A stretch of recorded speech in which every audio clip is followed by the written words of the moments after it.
Recuerda que puedes suscribirte a este canal. Es totalmente gratis. Con tu apoyo podremos seguir subiendo contenido, crecer juntos y construir una gran comunidad. En la colonia francesa de Saint-Domingue, la más próspera del Caribe durante el siglo XVIII, nació en 1743 un niño al que llamaron François-Dominique Toussaint. Sus padres eran africanos esclavizados, arrancados de sus tierras natales y vendidos a los plantadores franceses que controlaban la economía de la isla. El pequeño Toussaint creció en un ambiente hostil, donde el látigo y las cadenas eran parte de la vida diaria de los esclavos. Sin embargo, su destino sería distinto. Aunque frágil de niño, pronto desarrolló un cuerpo fuerte y una mente ágil, cualidades que marcarían el rumbo de su vida. A diferencia de la mayoría de los esclavos, Toussaint tuvo acceso a algo prohibido y peligroso: la educación. Aprendió a leer y escribir gracias a la ayuda de un sacerdote y de un administrador que reconocieron su inteligencia.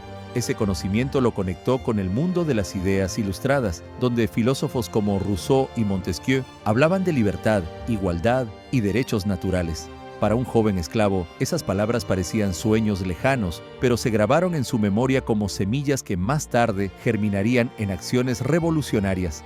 Durante su juventud trabajó como cochero en la plantación Breda, un puesto privilegiado en comparación con el trabajo más brutal de los campos de caña. Ese oficio le permitió observar la organización económica de la colonia y desarrollar habilidades de liderazgo, ya que debía manejar caballos, coordinar rutas y relacionarse con blancos y esclavos por igual. Aunque obtuvo la libertad legal alrededor de los 33 años, jamás se desligó emocionalmente de los sufrimientos de sus hermanos aún encadenados. La memoria de los abusos, las jornadas interminables y las familias separadas se mantuvo viva en su interior. En esos años, Toussaint también cultivó una disciplina personal extraordinaria. Se dice que era sobrio, austero y profundamente religioso, influenciado por el catolicismo y por la espiritualidad africana que aún latía en la isla. Desarrolló la costumbre de levantarse temprano, entrenar su cuerpo y reflexionar antes de actuar. Características que más tarde lo harían destacar como un estratega militar y un político visionario. Su vida parecía encaminada a la tranquilidad de un hombre libre en una colonia esclavista, pero en su interior crecía la convicción de que ese orden injusto no podía durar para siempre. El mundo alrededor de Toussaint estaba lleno de tensiones. Saint-Domingue producía más azúcar y café que cualquier otra colonia del mundo, pero esa riqueza se sostenía sobre la miseria de 500.000 de africanos esclavizados. Los blancos vivían con miedo constante a una rebelión, y los mulatos libres buscaban sus propios derechos frente a la discriminación. Toussaint observaba, aprendía y esperaba. No era todavía el líder que conocemos, pero ya se estaba formando el carácter del hombre que cambiaría la historia de su pueblo y del mundo. En el verano de 1791, la tensión en Saint-Domingue llegó a su punto más alto. Las noticias de la Revolución Francesa y de la Declaración de los Derechos del Hombre y del Ciudadano habían cruzado el Atlántico, sembrando esperanzas en algunos sectores de la isla. Los mulatos libres reclamaban igualdad con los blancos, mientras que los esclavos, que eran la gran mayoría, empezaban a vislumbrar la posibilidad de romper sus cadenas. Esa mezcla de ideas nuevas y viejos resentimientos encendió una chispa que pronto se convertiría en incendio. La noche del 22 de agosto de 1791 fue decisiva. Miles de esclavos se levantaron en armas en el norte de la colonia, destruyendo ingenios azucareros y plantaciones y reclamando la libertad por la que habían esperado generaciones. El movimiento comenzó con un ritual vudú en Bois Caimán, dirigido por un líder espiritual llamado Boukman. Esa ceremonia fue más que un acto religioso, fue un pacto colectivo de resistencia, donde los descendientes de África afirmaban su derecho a vivir libres, aunque eso significara desafiar al imperio más poderoso del mundo. Al principio, Toussaint Louverture no se unió de inmediato al levantamiento. Como hombre libre y cochero con cierta estabilidad, sabía que una rebelión de esclavos atraería una represión brutal y tal vez un fracaso sangriento. Sin embargo, su corazón estaba con los suyos y pronto comprendió que no podía permanecer al margen. Se integró al movimiento, no como un simple combatiente, sino como un organizador y estratega. Si te gusta lo que ves, dale al botón de suscribir y activa la campanita para ser el primero en enterarte. Capaz de dar dirección a un ejército compuesto por campesinos, esclavos fugados y hombres con poco entrenamiento militar. Desde sus primeras acciones, Toussaint demostró una inteligencia táctica extraordinaria. Mientras muchos grupos de esclavos actuaban movidos por la rabia y la necesidad de venganza, Él pensaba a largo plazo, diseñó emboscadas, entrenó a sus tropas en el uso de armas capturadas y aprovechó el terreno montañoso para compensar la inferioridad en armamento. Su disciplina contrastaba con el caos inicial de la rebelión y poco a poco se fue ganando el respeto de miles de combatientes. La rebelión, que había comenzado como un estallido desesperado, empezó a transformarse en un movimiento de liberación organizado bajo el liderazgo de Louverture. Su capacidad de unir fuerzas dispersas, de imponer reglas en medio de la guerra y de mantener viva la esperanza en la victoria lo convirtieron en una figura central. El mundo estaba a punto de conocer a un hombre que pasaría de ser esclavo a convertirse en uno de los estrategas militares más brillantes de su tiempo. Cuando la rebelión se consolidó, las potencias europeas comprendieron la magnitud del desafío. Francia, debilitada por la revolución en su propio territorio, intentaba mantener el control de su colonia más rica. España y Gran Bretaña, rivales históricos, vieron en el caos una oportunidad para expandir su influencia. Saint-Domingue se convirtió en el escenario de una guerra internacional donde ejércitos regulares, colonos armados y antiguos esclavos combatían por el futuro de la isla. En este escenario caótico, Toussaint Louverture demostró su genio militar. No era un comandante formado en academias, pero su capacidad de análisis y su conocimiento del terreno lo hicieron superior a muchos generales europeos. Comprendía que las selvas, los pantanos y las montañas eran aliados más poderosos que la artillería enemiga. Organizó guerrillas que atacaban de noche, bloqueaban suministros y desaparecían en la espesura antes de que el enemigo pudiera reaccionar. Esta guerra de movimientos rápidos desmoralizaba a ejércitos extranjeros acostumbrados a combates en campo abierto. Louverture también comprendió el valor de la disciplina. A diferencia de otros líderes rebeldes, impuso reglas estrictas a sus tropas, prohibió el saqueo indiscriminado, castigó la violencia contra inocentes y exigió respeto hacia los prisioneros. Sabía que una revolución descontrolada podía autodestruirse y perder legitimidad ante el mundo. Bajo su mando, los esclavos que un día habían sido simples jornaleros se transformaron en un ejército organizado y temido. Su liderazgo no se basaba solo en la fuerza, sino en la confianza que generaba como guía justo y firme. Pero la guerra no era solo militar, sino también política. Toussaint fue un maestro en aprovechar las rivalidades internacionales. Durante un tiempo se alió con los españoles contra los franceses, recibiendo armas y apoyo logístico. Sin embargo, cuando la Asamblea Nacional Francesa abolió la esclavitud en 1794, Louverture cambió de bando, convirtiéndose en general de la República Francesa. Esta maniobra fue decisiva. No solo garantizó la libertad de los esclavos bajo la bandera francesa, sino que también fortaleció su posición como líder indispensable. Al finalizar la década de 1790, Toussaint Louverture había logrado lo que parecía imposible: expulsar a los británicos, derrotar a los españoles y consolidar su control sobre gran parte de la isla. En menos de una década, había pasado de ser un esclavo liberado a convertirse en un estratega reconocido internacionalmente, capaz de enfrentarse a imperios enteros. Saint-Domingue ya no era simplemente una colonia rebelde, sino el epicentro de un movimiento que amenazaba con transformar la historia de la esclavitud en todo el mundo. Hacia finales de la década de 1790, el liderazgo de Toussaint Louverture ya no podía ser cuestionado. Tras derrotar a las fuerzas extranjeras y consolidar su control militar, comenzó una nueva etapa: la construcción de un gobierno estable en Saint-Domingue. Francia, exhausta por sus guerras en Europa, se dio cuenta de que su antigua colonia solo podía mantenerse gracias al genio de aquel hombre que había surgido de la esclavitud.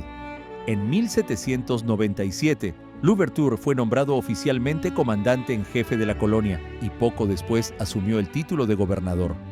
El nuevo gobernador enfrentaba un desafío enorme: ¿cómo mantener la economía de una isla devastada por años de guerra? Louverture entendía que Saint-Domingue dependía de la producción agrícola, en especial del azúcar y el café, para sobrevivir en el mercado internacional. Por eso reorganizó las plantaciones, pero bajo un modelo diferente. Los trabajadores ya no eran esclavos, sino campesinos libres, aunque debían seguir produciendo colectivamente. Esta medida fue controvertida porque muchos esperaban recibir tierras propias. Sin embargo, Louverture estaba convencido de que la supervivencia del país dependía de mantener una economía sólida capaz de negociar con potencias extranjeras.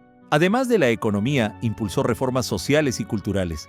Promovió la educación como herramienta de liberación, fomentando escuelas en la isla, y defendió la religión católica como base moral y de cohesión social, aunque también respetaba las tradiciones africanas y las prácticas espirituales de su pueblo. Estableció un sistema legal inspirado en principios republicanos, donde la igualdad racial era reconocida, al menos en papel, y buscó integrar a antiguos esclavos, mulatos libres y blancos en un mismo proyecto nacional. Su autoridad, sin embargo, se ejercía con mano firme. Para Louverture, la disciplina era esencial, tanto en la guerra como en el gobierno. Impuso un régimen estricto que obligaba a los trabajadores a permanecer en las plantaciones y castigaba la desobediencia. Aunque sus intenciones eran asegurar la estabilidad y evitar el caos económico, muchos lo acusaron de autoritario. Esta tensión reflejaba una contradicción central en su proyecto. Había liberado a su pueblo de la esclavitud, pero al mismo tiempo los obligaba a trabajar en condiciones que a veces recordaban al antiguo sistema. Aun con estas dificultades, el prestigio de Toussaint Louverture creció fuera de la isla. Los periódicos europeos lo describían como un Napoleón negro, un hombre capaz de gobernar con inteligencia y disciplina una colonia que había sido considerada ingobernable. Para los pueblos negros de América y África, su figura era un faro de esperanza. El mundo asistía a algo nunca visto. Un hombre que había nacido esclavo ahora gobernaba la colonia más rica del Caribe y la mantenía en pie frente a los imperios más poderosos del planeta. El ascenso de Toussaint Louverture al poder no pasó desapercibido en Europa. Para muchos representaba una anomalía intolerable, un antiguo esclavo gobernando la colonia más rica del Caribe. En especial para Napoleón Bonaparte, que había consolidado su poder en Francia, el éxito de Louverture era una amenaza directa a su autoridad y al sistema colonial francés. La idea de que hombres negros podían no solo rebelarse, sino también gobernar con eficacia, encendía temores en todas las potencias esclavistas. Napoleón decidió actuar con contundencia. En 1802, organizó la expedición militar más grande jamás enviada al Nuevo Mundo. Su cuñado, el general Charles Leclerc, fue puesto al mando de más de 40,000 soldados y decenas de barcos de guerra. El objetivo era claro: derrocar a Louverture, restaurar la autoridad francesa y, en secreto, reinstaurar la esclavitud en la colonia. Esta invasión no solo era una operación militar, sino también un intento de borrar el ejemplo de libertad negra que Haití representaba. Al principio, las tropas francesas obtuvieron victorias rápidas. Su disciplina y armamento moderno les permitieron tomar varias ciudades costeras, y el propio Louverture sufrió derrotas en los primeros enfrentamientos. Pero lo que parecía una campaña breve se transformó pronto en una pesadilla para los invasores.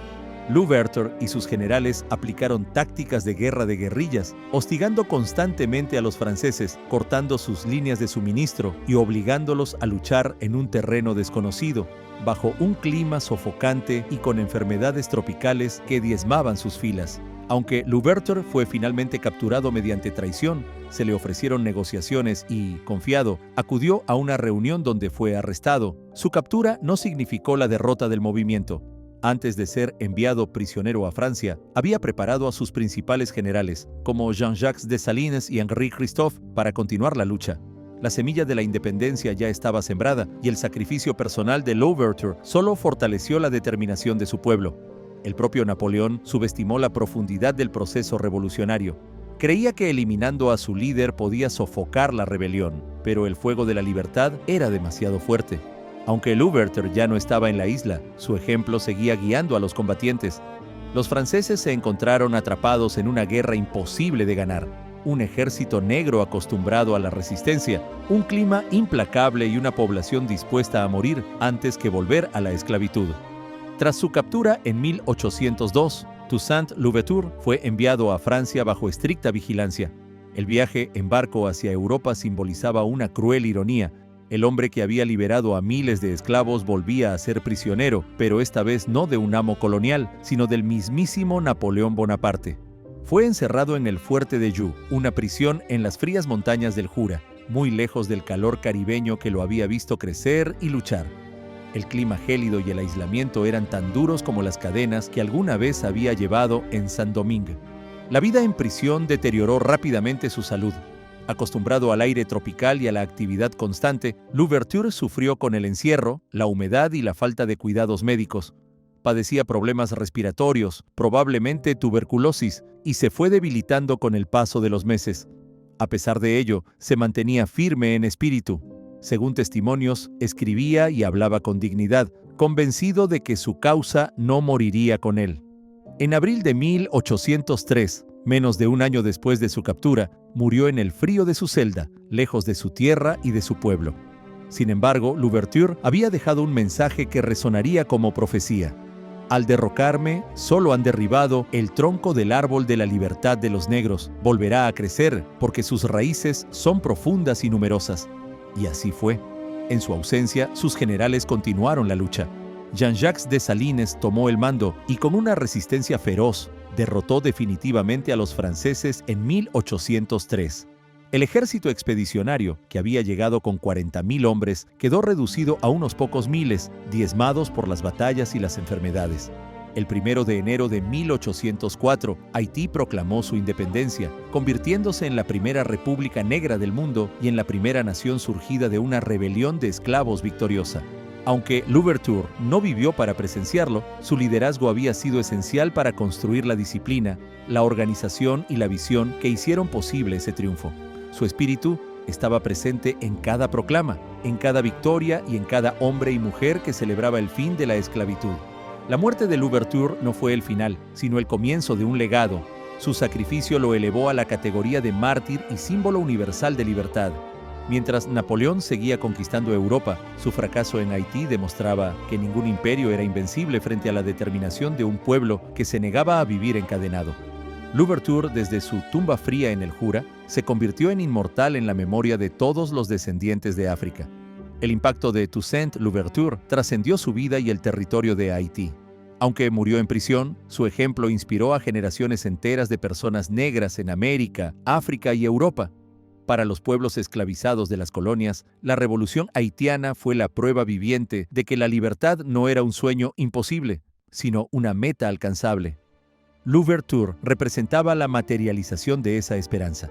Un hombre que había nacido en la esclavitud y que, con disciplina, inteligencia y valor, derrotó a imperios enteros. Su figura se convirtió en un referente para movimientos abolicionistas del siglo XIX. En Estados Unidos, líderes como Frederick Douglass lo citaron como ejemplo de dignidad y resistencia. En América Latina, su lucha resonó en las guerras de independencia, demostrando que el poder colonial podía ser derrotado.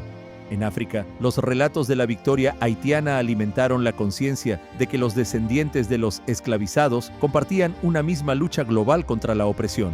Louverture, aunque físicamente ausente, estaba presente en cada grito de libertad.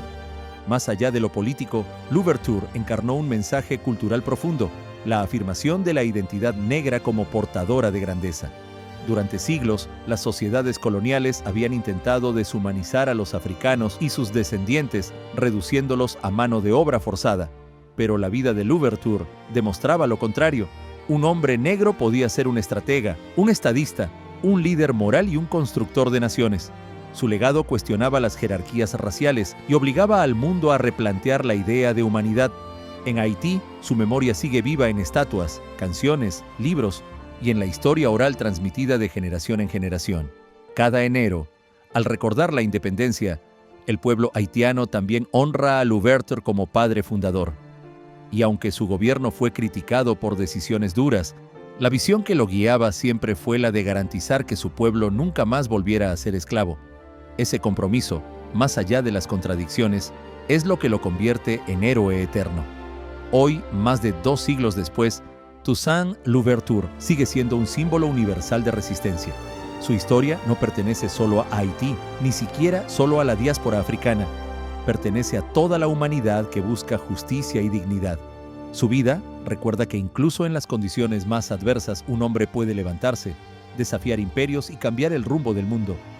Louverture es, en esencia, la voz de millones que fueron silenciados, y su eco aún resuena como un llamado a la libertad.